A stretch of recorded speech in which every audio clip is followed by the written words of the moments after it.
नमस्कार. मी प्राध्यापक Girish Patil, doctor Girish C Patil या यूट्यूब चॅनलमध्ये तुमचं स्वागत आहे. मित्रांनो, नोकरी भेटणं हा एक संघर्ष आहे. पण मी त्याही पलीकडे जाऊन सांगतो तुम्हाला, की नोकरी मिळणं जरी संघर्ष असला, नोकरी मिळाल्यानंतर नोकरी टिकवणं हा खरा अजून पुढे संघर्ष असतो. तुम्ही खाजगी क्षेत्रात असो, सरकारी असो, निमसरकारी असो, पण नोकरी करत असताना तुम्हाला ती सांभाळता आली पाहिजे, मॅनेज करता आली पाहिजे, त्याच्यात एकरूप होता आलं पाहिजे, हे देखील तितकंच महत्त्वाचं आहे. आपण बऱ्याच मित्रांना भेटतो की तो म्हणतो, यार मी जॉब सोडून दिला. काय रे? ते बॉससोबत पटत नव्हतं यार आपलं, ते मालकासोबत भांडण होतं, आपल्या तत्त्वात बसत नाही, आपल्या विचारात बसत नाही, आपल्याला हे आवडत नाही, आपल्याला ते आवडत नाही. म्हणजे चांगल्या नोकऱ्या देखील हातातून गेलेली मंडळी जेव्हा भेटते, तेव्हा आपल्याला वाटतं, अरे इतकी छान नोकरी ती करायची आणि नोकरी सोडली, आपल्याला आश्चर्य वाटतं. मित्रांनो, हाच खरा फंडा आहे. तुम्हाला नोकरी मिळाल्यानंतर ती नोकरी सांभाळणे म्हणजे आपले कर्तव्य पार पडणे, कोणत्याही मार्गाने नव्हे. त्यासाठी मला नोकरी टिकवण्यासाठी काय केलं पाहिजे, याचा गुरुमंत्र माझ्या गुरूंनी दिलेला आहे आणि तो गुरुमंत्र तुम्हाला देणार आहे. गुरुमंत्र असा आहे मित्रांनो, की तुम्ही जिथेही काम करतात, खाजगी क्षेत्र असो, सरकारी क्षेत्र असो, तुम्हाला तुमची उपयुक्तता टिकवता आली पाहिजे. कारण काही समज असतात आपले, ते समज म्हणजे गैरसमज असतात, पण त्यांना आपण पक्के समज समजतो आणि तिथे आपला गेम होतो. म्हणजे आपल्याला असं वाटतं की आपलं हेच खरं आहे. बरेच मित्रांना असं वाटतं की आपलं जे काही आहे नोकरीमध्ये आपणच सर्व बघतो, आपणच सुरू करतो आहे. उद्या आपण आहेत तर हे आहेत. आपण जर उद्या जर नाही राहिलो तर मग काय, संस्था बंद पडून जाईल किंवा याची वाट लागून जाईल किंवा बिझनेस राहील. तर पहिली गोष्ट मित्रांनो, डोक्यातून काढून टाका.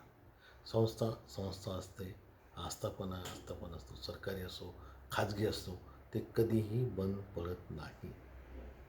कारण तुम्ही त्याचे मेन पार्ट नसतात, तुम्ही एक सब पार्ट असतात.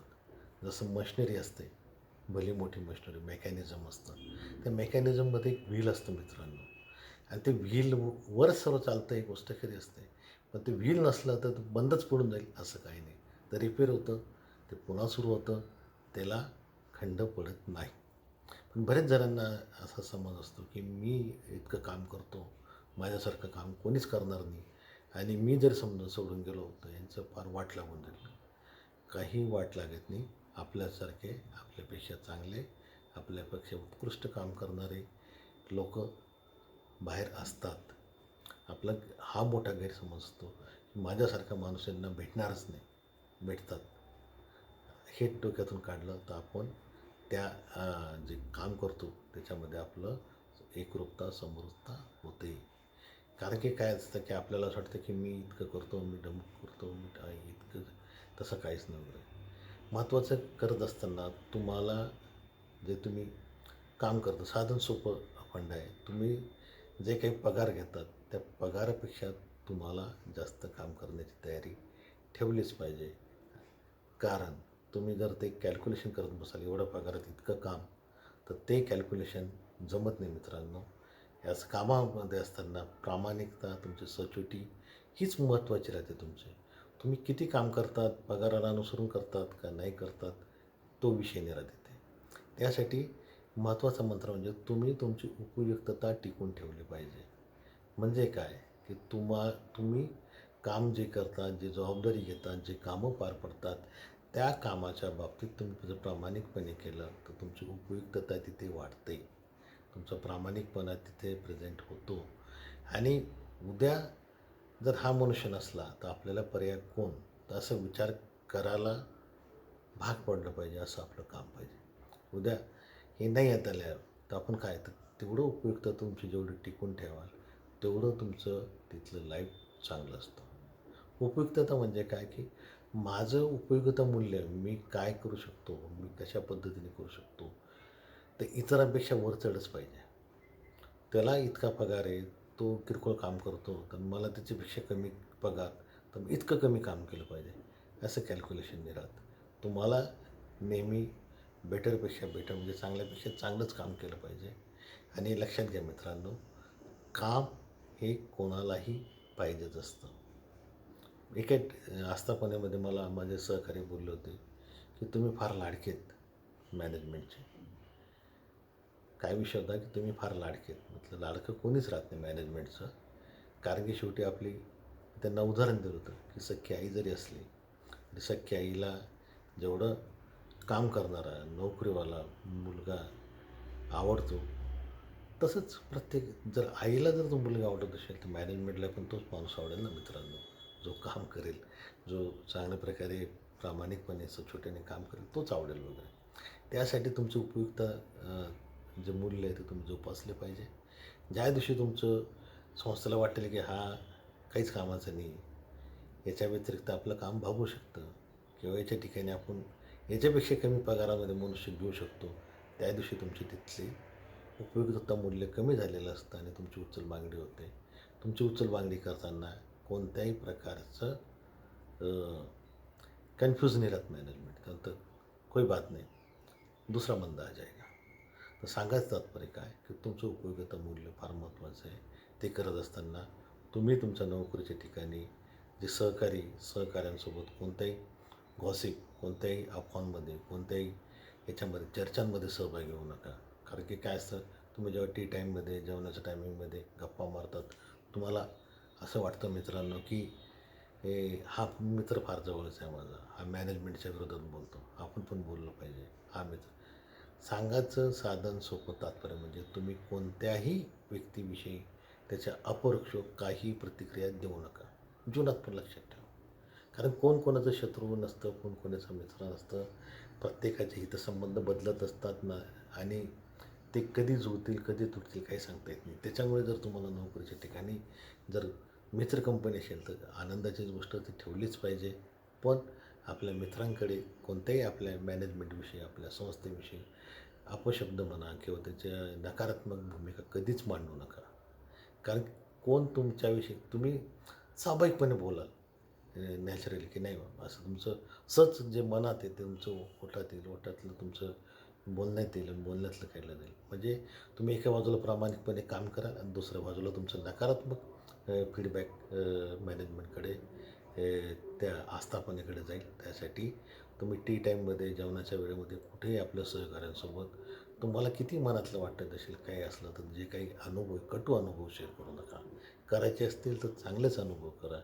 आणि सर्वात महत्त्वाचं, कोणाच्याही अपरोक्ष टीका करू नका. व्यक्तिगत कुठेही असा, पण कोणाविषयी तुम्ही नकारात्मक प्रतिक्रिया काय बोलूच नका. कारण काय असतं की तुम्ही काय बोलतात ते तुमच्यापुरतं मर्यादित नाही राहत.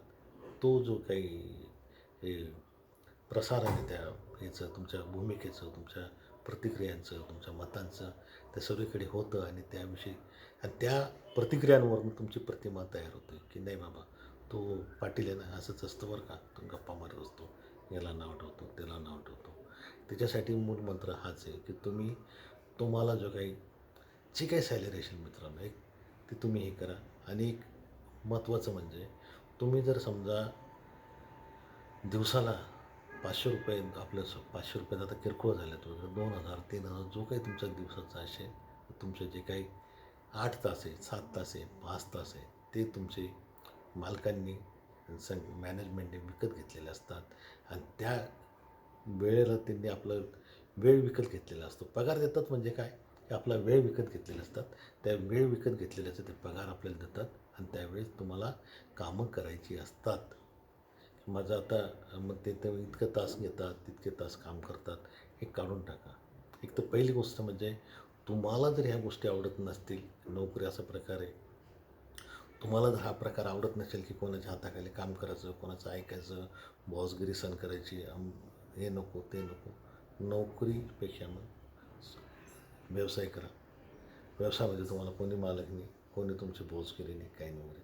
पण नोकरी म्हटली तर तुम्हाला पहिली गोष्ट नोकरी म्हणजे तुम्ही एम्प्लॉईज आहात. तुमचं पद मॅनेजर असो, महाव्यवस्थापक असो, कोणतेही पद असो तुमचं, प्राचार्य असो, कोणते पद आहे तुमचं ते. आणि ते पदाला तो रिस्पेक्ट आहे, पदाला पगार आहे.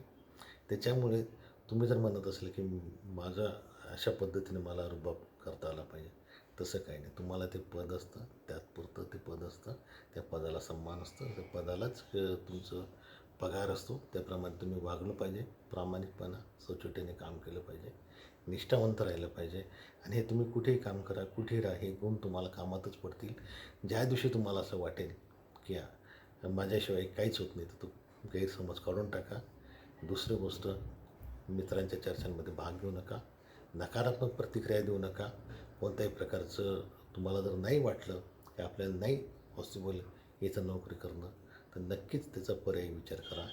पण पर्यायी विचारही करायचा नाही, त्याच्यामध्ये काम पण पूर्ण करायचं नाही, हे आपलं नकारात्मक भूमिका पण मांडायची राहते. तर हे करता कामा नये.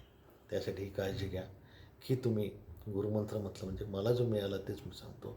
कारण की तुम्हाला नोकरी करायची असेल तर तुम्हाला बेटर म्हणजे चांगल्यात चांगला काय देता येईल तो प्रयत्न द्या. कारण की असे तुमचे 8 तास तिथे गेलेलेच आहे, 6 तास गेलेलेच आहे. 6 तासामध्ये तिथे लक्ष केंद्रित करा, फोकस करा, कामावर फोकस करा आणि कामाचे रिझल्ट द्या.